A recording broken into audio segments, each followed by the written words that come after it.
adalah agar Bapak Ibu guru untuk mengetahui bahwa ternyata layanan kami guru BK itu salah satunya adalah kenali potensi. Jadi kami di menerapkan bagaimana caranya mengetahui atau membantu siswa mengetahui apa sih bakat minatnya, seperti itu. Bisa dilakukan dengan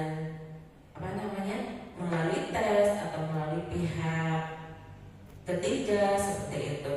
Kalau di sekolahan kita dua-duanya dilakukan Bapak Ibu, jadi tidak hanya menggunakan pihak ketiga, tapi kita juga bantu siswa untuk menggali sendiri menggunakan tes dan non-tes yang online juga, seperti itu Bapak Ibu. Kemudian jurus selanjutnya yaitu kelola emosi. Kelola emosi di sini yaitu bagaimana sih caranya agar dalam keadaan apapun, emosi apapun, apalagi emosi yang bersifat negatif, itu kita guru dan siswa juga tetap mengelolanya dengan baik, dengan teknik-teknik. Salah satunya ada jeda, seperti itu. Jadi ketika kita menghadapi siswa yang sedang keadaannya nggak baik-baik saja, entah menangis, entah marah, kita harus melakukan jeda, entah disuruh duduk dulu, disuruh minum, atau disuruh untuk melampiaskan kemarahan, mungkin ya bisa jadi untuk diajak ke tempat yang tenang, untuk menangis, untuk teriak, atau untuk mencoret-coret kertas, untuk melampiaskan emosinya agar terilis dengan baik, seperti itu.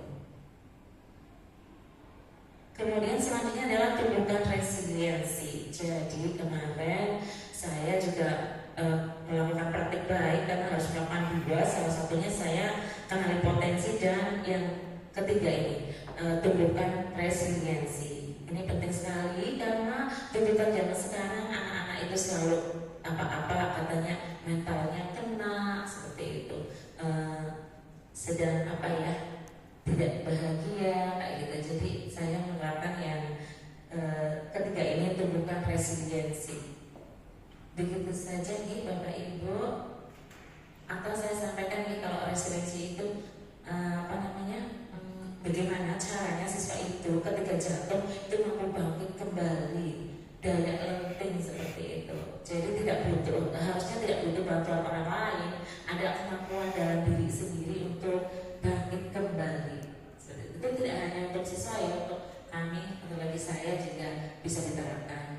Demikian saja ya Bapak Ibu untuk berbagi praktik baik saya hari ini. Nanti kita lanjut lagi untuk layanan selanjutnya. Nanti untuk break dulu ya. Oke, baik, terima kasih Bapak Ibu. Iga untuk melakukan diseminasi, karena di LMS harus melaksanakan. Jadi saya kira hanya pembelajaran dalam saja yang ada ujian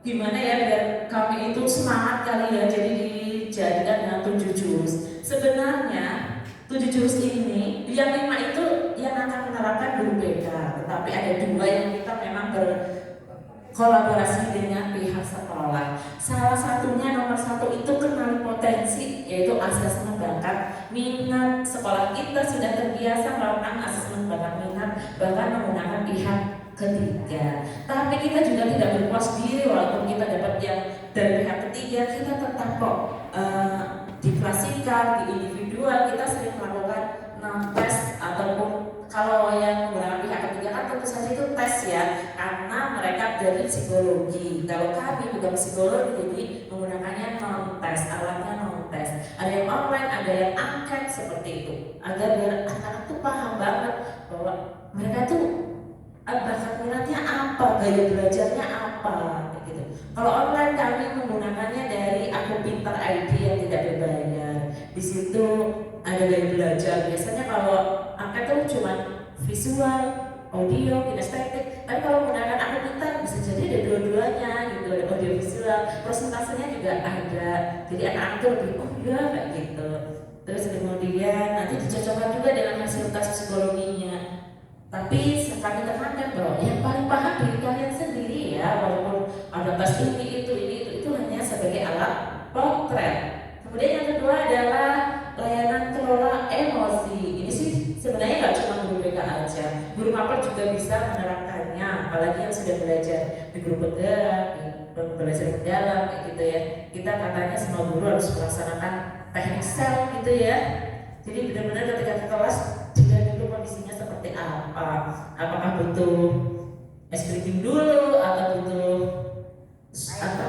mindfulness dulu atau butuh tidur dulu, atau ketika ada kalian belum masuk ke kelas, kondisi kelas tidak memungkinkan ya. Iya, jadi 20 menit. Oke, berarti 20 jam berapa saat itu ya? Jam terakhir. Puncak terus gue apa ya? betul. Setelah ke Lagi mengantarkan tantangan 20 menit. betul. Jadi Bapak Ibu guru yang mengajar jam terakhir pasti tantangan banget. Kitanya juga sudah low. Lihat ke kelas, anak-anak lebih low lagi. Aduh, kita membangkitkan semangat lagi juga butuh proses. Nah, caranya itu mereka jangan hanya di depan kita. Oh iya, mereka mengakui kesalahannya atau mau berubah. Nah, dengan menjaga konsistensi ini harapannya siswa entah ada guru, gak ada guru, itu mereka benar-benar sadar apa yang mereka lakukan. Kayak gitu, jangan melanggar, jangan melakukan hal-hal yang buruk seperti itu. Jadi benar-benar mereka itu kalau mau berubah ya konsisten, kayak gitu harapannya. Tetapi itu memang butuh pendampingan luar biasa. Bolak-balik kadang kita melakukan konseling pun belum tentu hasilnya sesuai harapan. Jalin koneksi, nah ini. Jadi guru BK nggak bisa sendirian ya Bapak Ibu. Kita perlu kerjasama dengan guru mapel, wali